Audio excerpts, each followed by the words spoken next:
자, 이번 강좌는 이제 정비법 중에서 조합 설립 추진회와 조합에 관한 사항이죠. 우리가 가장 많이 출제되는 것은 조합입니다. 여러 차례 얘기했죠. 조합은 우리가 세 가지가 있다. 우선 이미 배웠던 도시개발법의 조합이 있죠. 그건 법인이죠. 지금 여기 정비사업조합 역시 법인입니다. 그다음에 이제 주택법의 조합이 있는데 주택법의 조합은 조합 말 그대로 조합입니다. 자, 무슨 얘기냐? 법인격이 있느냐 없느냐 차이라는 걸 알 수 있습니다. 그래서 대부분 잘 아실 수 있는 부분이 바로 있는 부분이고, 자, 여기서 보면 이제 조합이라는 걸 하기 위해서는 추진회가 필요한 데가 어디냐? 정비법에서는 추진회가 필요하다 하는 것을 아시면 되겠습니다. 그래서 바로 이해관계 다툼이 엄청 큰 부분이 많기 때문에 바로 여기에 대해서 가져올 수 있습니다. 그럼 조합 설립 추진회가 이루어지는데 그 추진 설립 시기가 언제냐 하는 걸 아셔야 되겠죠. 그럼 정비구역 지정 고시 후에 하는 것이 원칙입니다. 아셨죠? 자, 그러나 우리가 그럴 경우에 분명히 정비구역이라지만 주택단지 같은 경우 중에서 재건축 있지 않습니까? 재건축은 주택단지가 어떻게 되어 있습니까? 정비구역 안일 수도 있죠. 바뀔 수도 있지 않습니까? 그래서 그런 경우도 역시 주택 재건축 사업 시행 결정 시기가 되면 할 수가 있는 것이다. 이렇게 보시면 되겠습니다.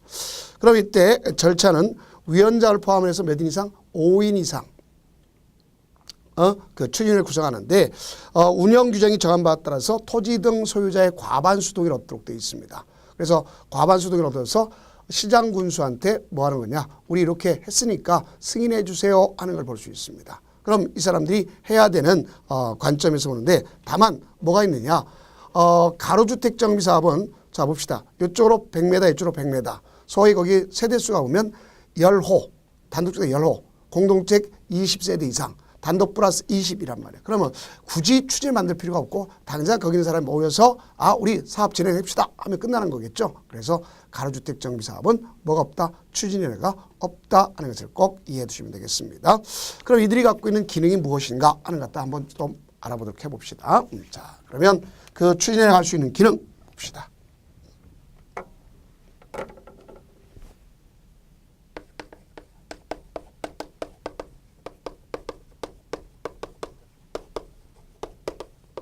그냥 앞으로 줄여서 추진이라고 합시다. 자, 여기 갖고 있는 기능이 있다면, 자, 이런 형태로 암기해도 아주 좋습니다. 자, 속된 표현을 우리가 저속한 용어를 써서 죄송하지만 야매로 개설한다. 그러죠. 그게 아니라 여기는 야매가 아니라 정설로서 개조를 추진한다. 이렇게 공부하시면 됩니다. 그리고 이 자체를 갖다 우리가 암기 뻔했는데 자, 이건 빨리 접근하게 한 것입니다. 그래서 정이라고 하는 경우가 뭘 갖다 뜻하는 것인지를 잘 아셔야 되겠죠. 이거는 정비사업 전문관리업자를 선정하는 겁니다. 그래서 이때 선정할 때는 가장 중요한 게 이제 경쟁 입찰 방법에 의하도록 돼 있다. 그런 것을 아시면 되겠고, 그 다음에 이거는 설계를 갖다가 지정 변경하겠다 하는 거죠. 근데 설계자의 선정 변경, 선정하고 변경하겠다. 이 사람을 선정하고 변경하겠다. 그다음에 이제 개략적인 사업 계획 내용이 나와야 되겠죠. 그렇죠? 두 번째는 우리가 조합을 갖다가 설립 인가받기 위한 소위 조합 설립 인가받기 위한 준비 업무가 되겠죠. 기타 추진 업무가 있습니다. 그래서 추진 업무를 재밌게 공부하자고요. 추진 업무를 갖다가 보면 이렇게 볼 수 있어요. 정관을 작성하고, 그렇죠? 정관 작성해야 되겠죠. 운영 규정을 작성해야 되겠죠. 그렇죠? 그 다음에 우리가 동의서를 갖다가 진구하러 다녀야죠. 진구. 거들어 다닌다는 거죠. 동의서 진구. 그 다음 창립총회를 개최합니다. 이것도 역시 추진을 위해서 하는 사항이구나. 이렇게 볼 수 있습니다. 그래서 우선 가장 대표적인 것은 무엇보다도 운영 규정, 그다음에 정관 작성, 동의서 진구. 자, 정관 작성. 운영규정, 역시 운영규정도 뭐가 필요하다고 볼 수 있어요? 작성해야 되겠죠? 자, 이렇게 볼 수 있습니다. 그래서 이것이 추진위원회에서 할 일이고, 그 다음 이러한 추진위원회는 가서 업무를 갖다 추진할 수 있는 것도 있겠고, 여기 봅시다. 정비사업 전문관리업자 어떻게 선정한다 그랬죠? 경쟁입찰 방법에서 선정한다는 것 잘 아시기 바랍니다. 그 다음 거기 있는 사람들 갖다 모두 할 수 있느냐? 가장 중요 포인트인 건 가서 교체할 수가 있겠죠. 그죠? 자, 이런 건 다 배제해버리고요. 자, 그럼 가장 기본적인 틀에 있는 걸 갖다 한번 체크를 보도록 해봅시다. 도시 및 주거환경 정비법령상 조합설립 추진회가 수행할 수 있는 업무가 아닌 것. 그래왔죠. 1번 자 정관 초안을 작성한다. 자 정관 초안 작성 맞는 얘기죠. 창립 총회를 개최한다. 맞는 얘기죠. 그다음 계략적인 사업 시행계획서 작성, 계략적인 사업 시행계획 작성 맞는 얘기죠. 그다음 토지 등 소유자의 동의서 진구 맞는 얘기죠. 자, 그다음 정비사업비의 조합원별 분담 내역 결정한다. 이건 조합의 총회에서 하는 것이죠. 그러니까 역시 해당 사항이 아니구나 이렇게 볼 수 있겠죠. 자, 이렇게 문제도 구성하니까 우리가 잘 좀 이해주시면 되겠고 여기 가장 핵심 포인트는 뭐다? 자, 추진회가 필요 없는 곳이 있다. 하는 걸 볼 수 있겠죠. 조합을 만들 때 그럴 때 가로주택 정비사업이 필요가 없구나 하는 것을 명확하게 인식하면 되겠습니다. 자, 다음에 이렇게 추진회가 있다면 이제 조합을 갖다 만들어야 되겠죠. 자, 조합하면 제일 먼저 나올 것이 성격부터 파악하라고 그랬었죠. 자, 여기는 공법상의 비영리 무슨 법인이다? 사단법인이다 하는 것을 아시면 되겠죠. 그래서 공법상의 비영리 사단법인 이렇게 보시면 되겠습니다. 그럴 때 조합 설립을 의무화시킨 경우도 있지만 의무화가 안 된 경우도 있다는 걸 알 수 있겠죠. 자, 공공기관이 한다. 의무화 안 돼 있죠. 토지 등 소유자가 한다. 의무화 안 돼 있죠. 그렇죠. 그래서 공공이라는 것은 가로주택 정비사업도 가로주택 관리사업 이런 공공부문에서 하는 거 아닙니까? 할 필요가 없겠죠. 그다음 우리 도시환경 정비사업 중에서 토지 등 소유자가 한다. 할 필요가 없겠죠. 그죠? 자, 그래서 그런 걸 정리해 주면 되겠습니다. 그러면 가장 기본적 틀이 되는 것은 여기는 분명히 뭐랬냐? 공법상의 비영리 사단법인이 있죠. 그래서 이 공법상의 규정이 없다. 여기에 규정을 따라야 되는데 규정이 없다. 그러면 민법상의 사단법인을 준용한다는 것 알 수 있겠죠. 준용한다는 것. 그러면 여기 이제 창립총회를 개최하고 정관을 갖다 작성하는 걸 볼 수 있습니다. 그래서 이제 거기 보면 가장 조심할 것이 이제 이 조합에서의 정관 있잖아요. 그죠? 앞에서 이 정관 초안 작성은 어디서 한다 그랬죠? 추진회에서 한다 그랬죠. 그러나 이 정관에 대해서는 조합이 정관을 갖다 작성하도록 되어 있습니다. 그래서 정관은 표준 정관이 있겠죠. 요거 가지고 자기 실정에 맞게끔 하는 겁니까? 표준 정관은 국토장관이 정해주는 것이다 하는 것을 아시면 되겠죠. 그러면 이 정관을 변경할 때는 역시 총회에서 하는 거니까 창립총회를 개최해야 되겠죠. 창립총회가 아니라 창립총회에서 이루어졌던 소위 우리가 정관과 관련되어 있는 내용에 대한 사항을 갖다가 변경하려면 총회를 개최해야 되겠죠. 그러면 이때 총회를 개최할 때는 우리가 일반적인 형태가 되는 것은 과반수로 다 이루어지는 것을 알 수가 있습니다. 그래서 과반수 동의를 얻어야 되지만 일정한 경우는 경미한 경우 그럴 필요도 없는 것이 있겠죠.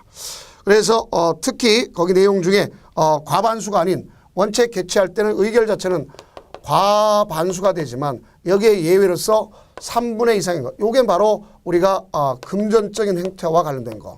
또 권리 형태와 관련됐다. 그러면 3분의 2구나 이렇게 하시면 되겠습니다. 그러면 결국 조합원의 자격, 권리 형태죠. 또 나가서 보면 조합원의 제명 탈퇴 교체, 권리 형태죠. 그러면 3분의 2가 필요하다는 걸 알 수 있겠죠.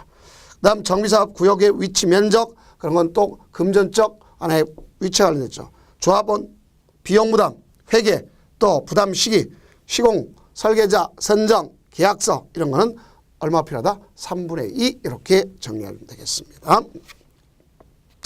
다음 이렇게 하면 이제 설립을 할 때는 설립을 갖다 해야 되는데 설립할 때 어떻게 필요할 것인가 하는 걸 아셔야 되겠죠. 자, 우선 여기는 추진위회가 있는 경우도 있고 없는 경우도 있죠. 있는 경우도 있고 없는 경우도 있습니다. 그럼 앞서 있는 정관이 있겠죠.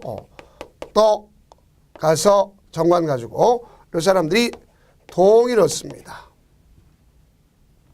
동의를 얻고 그 다음에 여기 보면 인가를 받습니다. 인가 받고 나서 이것이 30일 내 등기가 돼야 성립하는 겁니다. 그럼 여기 있는 것 중에서 앞서 얘기했던 것처럼 여기 있는 정관이라는 건 여기 했죠. 자, 그럼 여기 동의, 이게 중요한 겁니다. 동의. 또 인가 이 자체가 가장 중요한 거다 이렇게 볼 수 있습니다. 그럼 우리가 일반적으로 동의를 갖다 얻는 경우는 어떤 경우에 해당할 거냐? 그 안에 박스 안에 있죠. 그죠? 그래서 우리는 이렇게 또 나름대로 아실 수 있습니다. 주택 재개발하고 도시환경 정비사업하고. 자, 그럼 요 자체가 아주 중요한 포인트를 가져갈 수 있겠죠. 그러면 일단은 이렇게 몰라도 4, 3, 2, 1, 1, 2, 3, 4 이렇게 외워도 돼요. 그럼 뭐에 대한 거냐 하는 것을 알 수 있겠죠. 앞에 있는 사람은 인적인 것이고 인적 요성이고 알겠죠? 자, 이렇게 사람이 사람답게 사는 것이고 밑에 거는 우리가 물적인 거죠. 땅에 대한 거죠. 그래서 토지 면적에 대해서 볼 수 있습니다. 그러면 여기는 인적 요성이라는 것은 토지 등 소유자라는 말을 갖다 쓸 수 있어요. 그래서 거기 있는 토지 등 소유자를 기점으로 해서 가져가는데 토지 등 소유자 4분의 3, 그다음에 면적에 가서 토지 등 소유자 요거는 면적의 2분의 1 이렇게 가져가는 것을 알 수 있습니다. 이게 가장 기본적인 틀이다 하는 것을 이해해 두시면 됩니다. 그런데 여기에 주의할 것이 있다면 여러분들이 가로주택 정비 사업이 있습니다.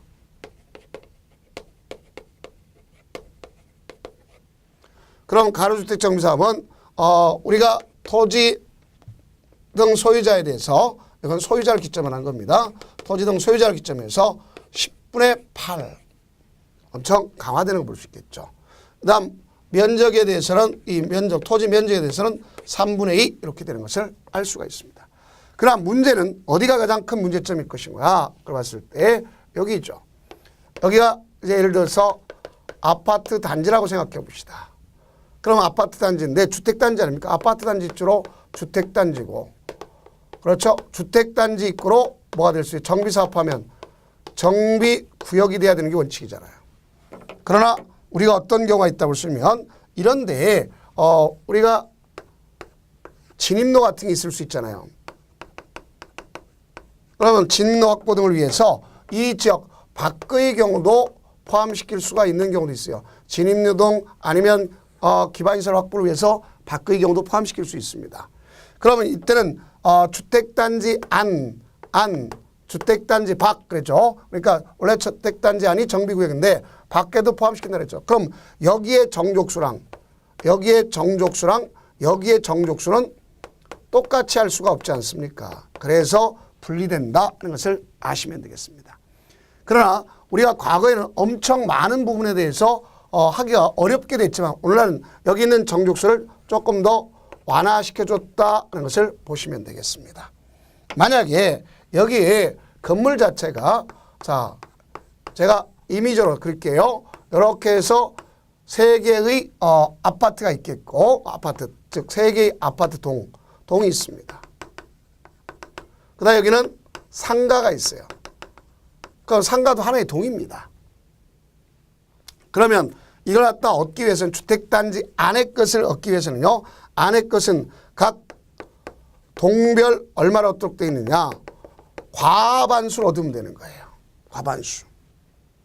그래서 각 동별 과반수에다가 가서 거기에 보면 누가 있느냐. 각 동별의 기점이 되겠고 과반수에 대해서 얻으면서 여기에 있는 것 가져가고 그 다음에 나가서 여기 뭐가 있어요? 전체가 있어야 되겠죠. 그죠? 그러면 여기에는 전체에 대해서는 자 무슨 말이냐면 여기 토지 등 소유자가 있겠죠. 자 각 여기는 구분 소유자가 있겠죠. 구분 소유자. 그래서 구분 소유자 의결권을 가진 사람에 얼마? 4분의 3. 여기다가 전체적인 거니까. 자 그다음 여기는 동시효권이 있는데 뭐가 있느냐? 면적에 대해서 얼마 필요하냐? 이걸 가져야 되겠죠. 자 4분의 3 이상 동일화 돼야 돼. 그럼 결론적으로 이게 무슨 뜻인지 잘 이해 안 가시는 분을 위해서 이렇게 설명할게요. 자, 이런 경우가 필요하다는 걸 느낄 수 있을 겁니다. 여기 만약에 이것만 4분의 3을 얻는다 그러면 여기 있는 상가가 거부를 해. 그럼 이 정비사업을 할 수가 없지 않습니까? 왜? 각 최소 동별 얻어야 될 거 아닙니까? 동별 과반수가 돼서 이렇게 가져가기 위해서 전체의 구분 소유자 의결권을 가진 자 그렇죠? 그래서 전체에 대해서 우리가 보면 구분 소유자 이거에 대해서 얼마? 4분의 3 구분 소유자 면적에 대해서 4분의 3 갖는 거다 볼 수 있습니다. 그러면 만약에 이 상가를 뺀다 해도 요거는 충족됐죠. 그러나 전체를 못하게 되니까 각 동별 과반수가 들어야 되는구나 하는 것을 아시면 되겠고, 그 다음 여기 밖의 경우도 있어요. 정족수 밖. 자, 밖의 경우는 어떻게 정리가 될 거냐면 여기도 토지 등 소유자가 있겠죠. 그죠? 그래서 토지 등 소유자의 얼마냐? 4분의 3 이상이 있겠고, 면적에 대해서 앞서 여기는 우리가 기본적으로 2분의 1이지만 여기는 면적에 대해서 3분의 이상 동의를 얻어야 된다. 이렇게 볼 수 있습니다. 그래서 이 정족수